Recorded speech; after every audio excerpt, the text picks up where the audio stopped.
Assalamualaikum warahmatullahi wabarakatuh. Untuk memulai video kali ini, kami akan memperkenalkan terlebih dahulu. Kami dari kelompok PKHC 3 dengan anggota Orlando Hairil Rangga Arda, Muhammad Iqbal Walata, Laras Adi Setia Jatiwaluyo, Muhammad Rizky Salahudin, Wahid Nofali Mausiladib. Di sini kami akan mempresentasikan infografis yang kami buat untuk memenuhi tugas best project, yaitu infografis mengenai gangguan abiotik antropocentrik pada ekosistem hutan monsun. Kami mengambil informasi ini dari jurnal yang berjudul Laju Penurunan Kandungan Oksigen Terlarut oleh Dewi DKK. Identifikasi berlokasi di kawasan Laguna Segara Anakan di Cilacap, Jawa Tengah.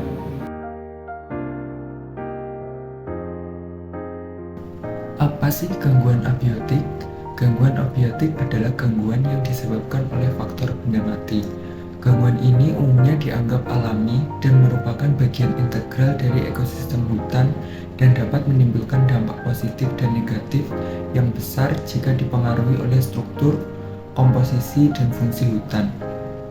Hal ini dapat menjadi penting dalam menjaga keanekaragaman hayati dan memfasilitasi regenerasi.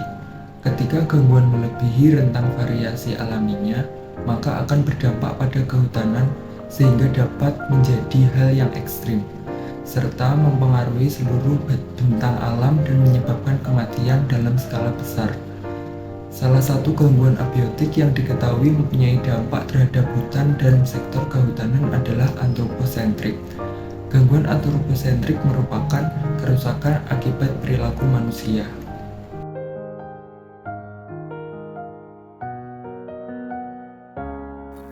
Gangguan abiotik antropocentrik yang akan kami jelaskan berlokasi di kawasan Laguna Segoro Anakan atau yang biasa disingkat LSA yang secara geografis terletak di Kecamatan Kampung Laut, Kabupaten Cilacap, Jawa Tengah.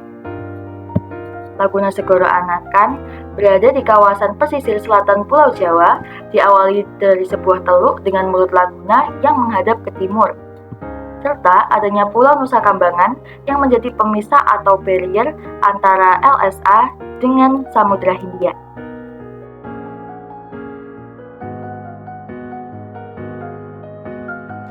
gangguan antropocentrik pada ekosistem hutan mangrove. Yang pertama tebang habis. Dampak yang ditimbulkan yaitu berubahnya komposisi tumbuhan. Pohon-pohon mangrove akan digantikan oleh spesies-spesies yang nilai kolonialnya rendah dan terjadinya penurunan fungsi sebagai dinding, nursery, dan spawning ground. Yang kedua, pengalian aliran air tawar pada pembangunan irigasi. Dampak yang ditimbulkan yaitu terjadinya peningkatan salinitas yang tidak optimal untuk pertumbuhan tanaman. Yang ketiga, konversi menjadi lahan pertanian, perikanan, dan pemukiman. Dampak yang ditimbulkan yaitu pencemaran laut oleh pencemar yang seharusnya diikat oleh substrat mangrove. Yang keempat, pembuangan sampah cair. Dampak yang ditimbulkan yaitu menurunnya kandungan oksigen dan munculnya gas H2S.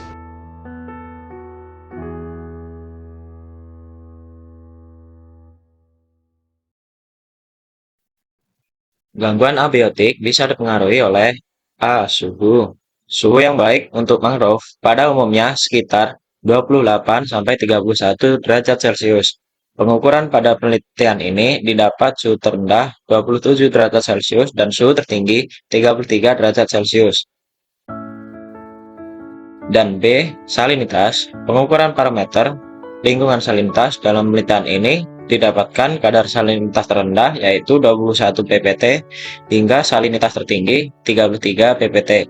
Salinitas yang baik bagi pertumbuhan mangrove pada zona air laut hingga air payau adalah 10-30 ppt dan salinitas yang baik bagi pertumbuhan mangrove pada zona air payau hingga air tawar adalah 0-10 ppt.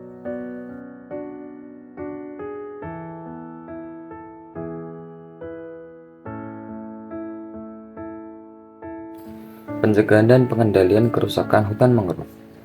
Pencegahan dan pengendalian kerusakan hutan mangrove terdapat 5 macam: menggadakan bibit, reboisasi, pengaturan tata ruang, edukasi dini dari sekolah, dan pembentukan struktur keorganisasian di lingkungan masyarakat. Yang pertama, mengadakan bibit.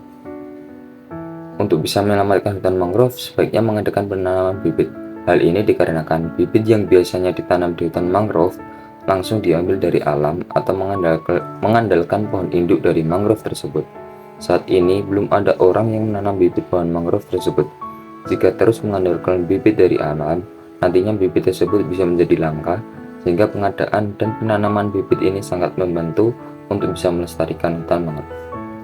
Yang kedua, terdapat reboisasi. Setelah bibit diseleksi maupun diperiksa, bisa dilakukan upaya reboisasi atau penanaman kembali hutan bakau yang telah rusak. Masyarakat juga harus terlibat dengan upaya reboisasi ini, sebab yang akan mendapatkan manfaat dari reboisasi hutan mangrove sendiri adalah masyarakat. Yang ketiga, terdapat pengaturan tata ruang. Cara untuk menyamarkan hutan mangrove selanjutnya yaitu dengan mengatur kembali atau menata pesisir pantai, wilayah pemukiman penduduk, dan juga vegetasi. Nantinya jika sudah bisa dilakukan penataan ruang, justru hutan mangrove dapat dijadikan sebagai wisata pantai.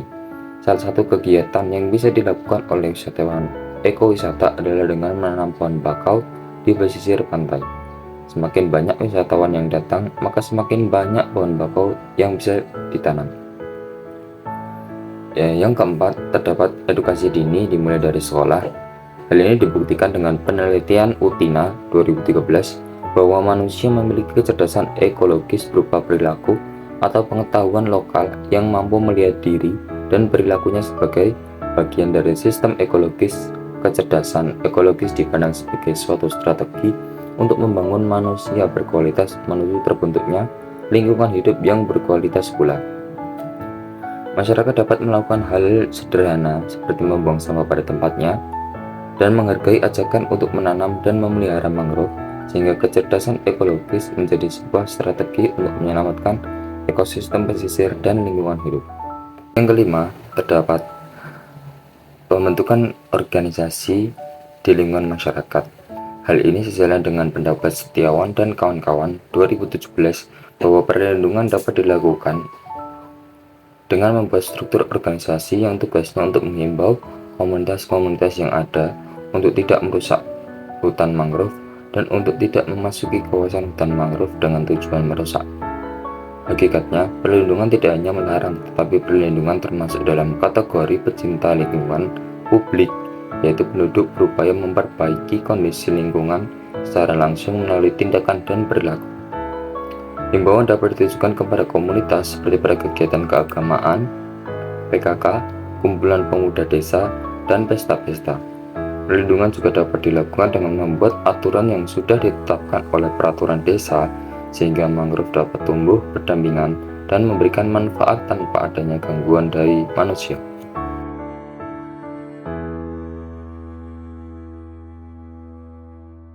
Sekian informasi yang dapat kami sampaikan. Semoga bermanfaat.